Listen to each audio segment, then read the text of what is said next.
right, so today we're going to be talking all about macronutrients.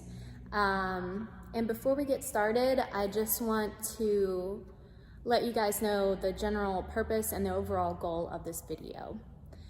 So the general purpose would be to give you a good starting point if you've never tracked your macros before or done any sort of meal planning or food prep. So the numbers I will be giving you and the percentages I will be giving you today are a great starting point for most people. That being said, they're not written in stone. They're all meant to be adjusted based on your personal needs and preferences. With this video, I just want to give you a better idea of what balanced meals and balanced eating overall might look like for you.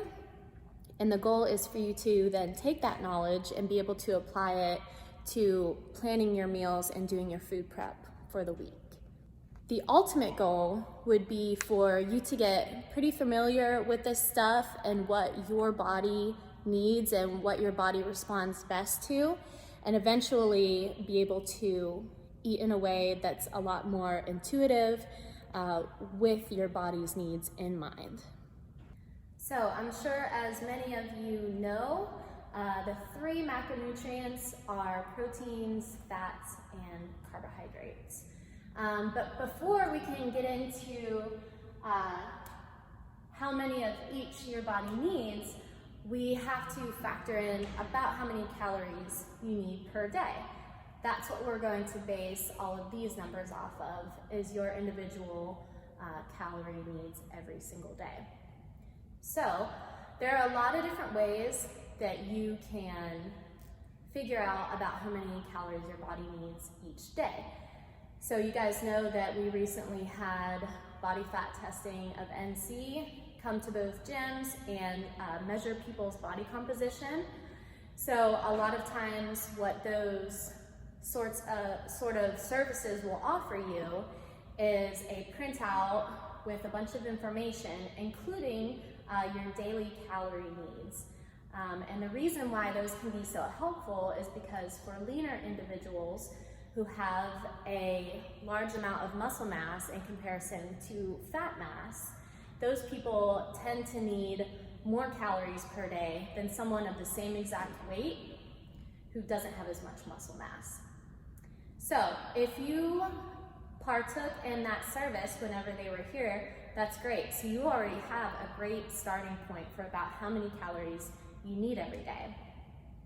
But for the general population, there are a lot of other equations that can help factor in your lifestyle and daily activity level to figure out about how many calories you need per day. And again, I just want to preface this with all of these numbers are just a starting point. You may need to adjust up or down to suit your own needs. So none of these numbers are 100% accurate for every single person.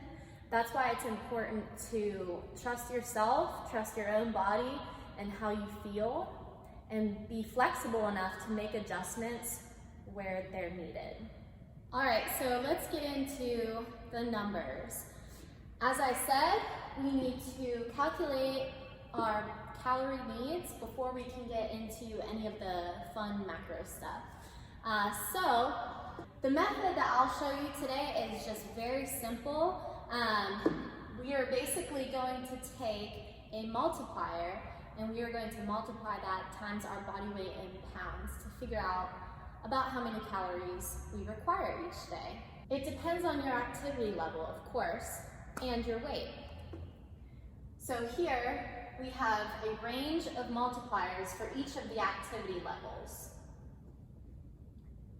So light and that corresponding multiplier would be about less than 3 hours a week of strenuous activity, so pretty sedentary. Moderate, where most of us are most likely going to fall doing our workouts 3 to 5 to 6 times per week. That's 3 to 7 hours per week, which corresponds with this multiplier. And then lastly, we have individuals who might be in a high multiplier group. This is for people who are doing strenuous activity more than 7 hours per week. So you'll see that they have the highest multiplier of everyone. So I believe most of us are going to fall in this 3 to 7 hours per week range. So that's what we will use for our example that we're going to do. So let's say we take someone who is 150 pounds and they are in this moderate level. They come to CrossFit, 3 to 5 days per week.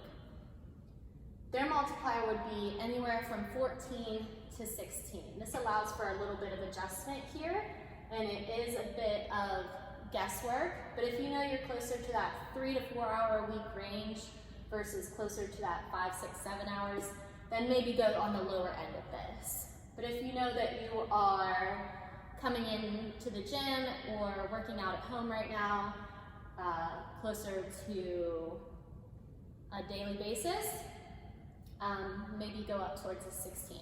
So let's go middle of the road for this example, and we'll just set it at 15 as our multiplier. So I've got my handy dandy calculator here. So it's just that simple. Take body weight in pounds, so 150. We're going to multiply it by 15 since that's the appropriate multiplier in this instance. So that gives us 2,250 calories per day. So that's a great starting point for this imaginary individual. So they are 150 pounds, and we multiplied that by 15. I'll put my little answer down here. So 2,250 calories per day. Now, what if this person begins to kind of track what they're eating each day, and this many calories just seems like it's not nearly enough and they feel like they're starving all the time? Obviously, then they can adjust and bump it up a little bit. So again, these are all just good starting points. All right, so let's talk about our macronutrient splits here. So basically, the percentage of calories that each one should be given. So a good starting point for a lot of people and CrossFitters in general is going to be a 30-30-40 split. So 30% protein, 30% fat, and 40% carbohydrates. There's going to be a lot of variation in this, however, based on people's individual needs and their preferences and how they choose to eat and what is sustainable for them. So again, these are just basic starting numbers, but I will go over them one by one. Protein. So protein is very important, as I'm sure you guys know, for building and maintaining lean muscle mass, which is of course very important to us as we are always working on some sort of strength training. Another reason why it's so important to make sure that your protein intake is adequate is because having a larger amount of lean muscle mass really keeps your metabolism fired up and burning a lot more calories. Like I said earlier in this video, individuals who have a higher amount of lean muscle mass compared to body fat, they're burning a lot more calories and they need a lot more food each day. So generally speaking, the more lean muscle mass you have, the easier it's going to be for you to be able to maintain a healthy body weight and to feel like you look good. Protein, here we have it at around 30% of your calories should come from protein. One caveat I would like to point out, for most people, this 30% is going to be more than enough. It's going to be a good starting point. But I do want to make the point here that it is important to take into account basing your protein needs off of just your body weight. So this 30%, when you calculate it and figure out how many grams that is, it should be greater than or equal to a gram of protein per pound of body weight. And the reason for that is that 1 gram of protein per pound of body weight seems to be the sweet spot. It seems to be the most optimal intake of protein for people who are doing some sort of strength training. It can be higher than that, and a lot of times you'll find that it is going to be higher than that once you calculate with this 30%. And that's fine. There are some misconceptions that a high protein diet can cause health issues, and for the vast majority of people, that is simply not the case. Unless somebody has a pre-existing condition that makes it necessary for them to be on a low protein diet, they have done many studies where they've gone up to double this. So someone eating double their weight in grams of protein each day. So let's say that a 150-pound individual, so 300 grams of protein per day, they still did not find any ill effects from that. So that's why I would just say, keep in mind, whatever this 30% is, you might just want to double check and make sure that it's at least 1 gram of protein per pound of body weight. Okay, so now let's talk about actually getting protein into our diet and the best way to go about doing that. So I'm sure a lot of you already know good sources of protein, things like all kinds of meat, poultry, fish, seafood, dairy, eggs, egg whites specifically. You can also do things like vegan protein sources like beans and legumes and different soy products. So it's good to get a wide variety of protein sources in.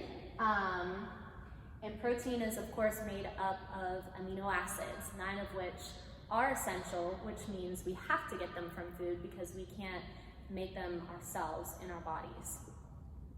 So just a quick thing I want to say on vegan protein sources.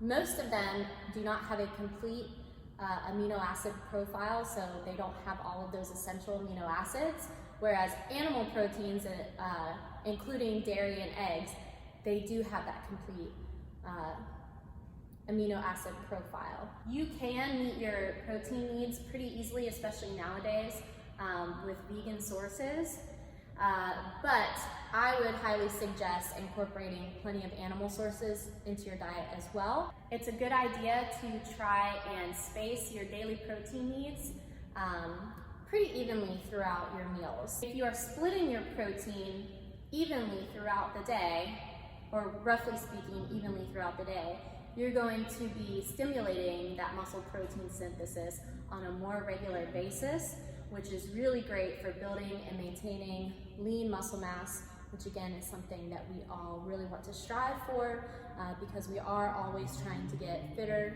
and stronger, and because we want to keep our metabolisms up. So it really helps in fat loss as well. We always want to go for real food sources of protein to start.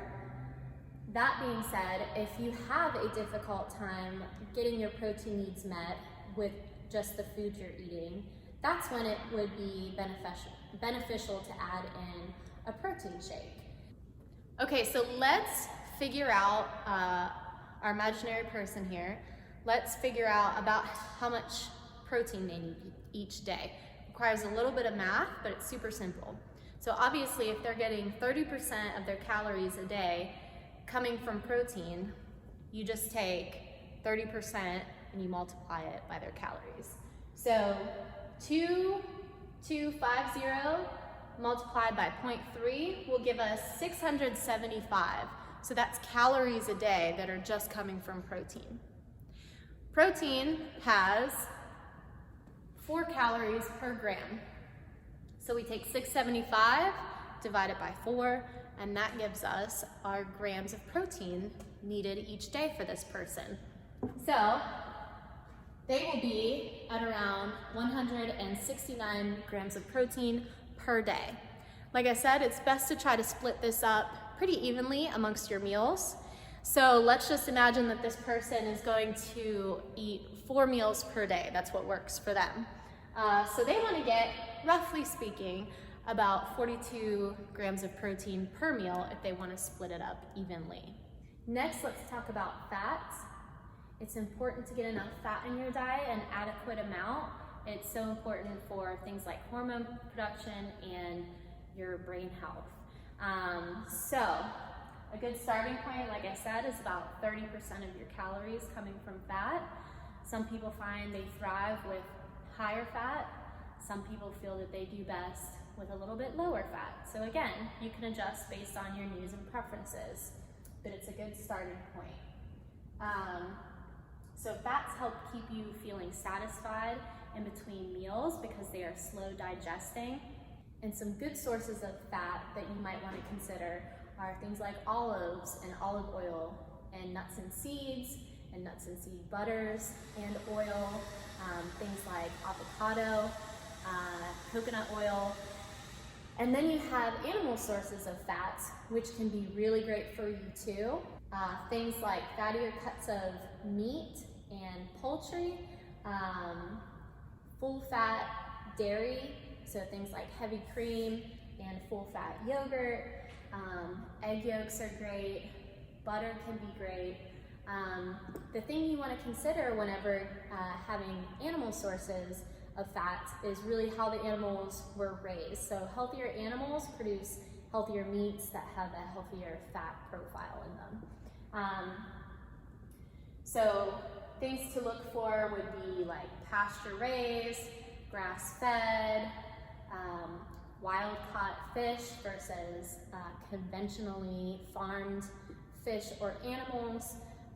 All of those things have an effect on the quality of the meat or of the dairy or what have you. So again, something to just consider whenever purchasing fats for your food prep each week. Let's figure out how much fat per day that our imaginary 150-pound person needs. So again, we'll take their calories. So 2,250, we're gonna multiply that by 0.3 since we're doing 30%.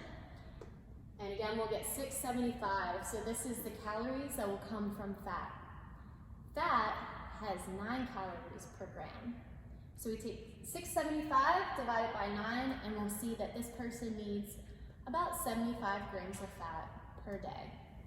So with fat, it's not as important as, say, with protein to spread it out completely evenly between all your meals, although you can certainly do that. Fat is slower digesting, so if you want to factor in any sort of nutrient timing into planning out your meals, a good rule of thumb is to have your meals that are higher in fat be farther away from the time of day that you are working out.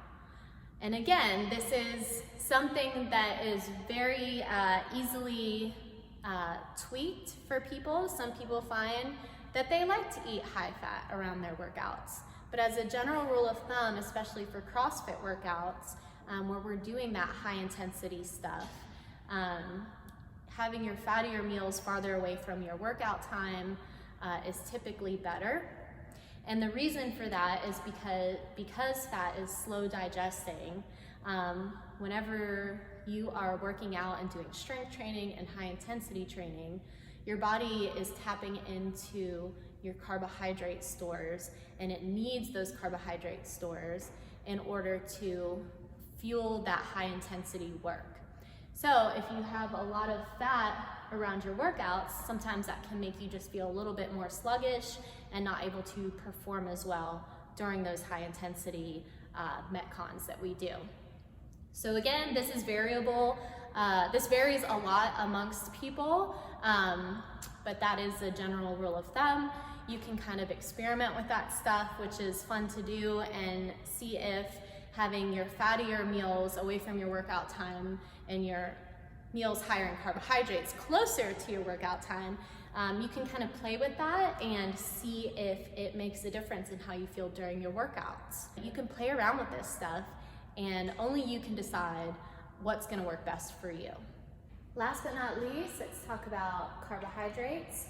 So we are going with around 40% of calories coming from carbs. So, like I said, it's not as important to spread these out completely evenly throughout the day, but of course you can.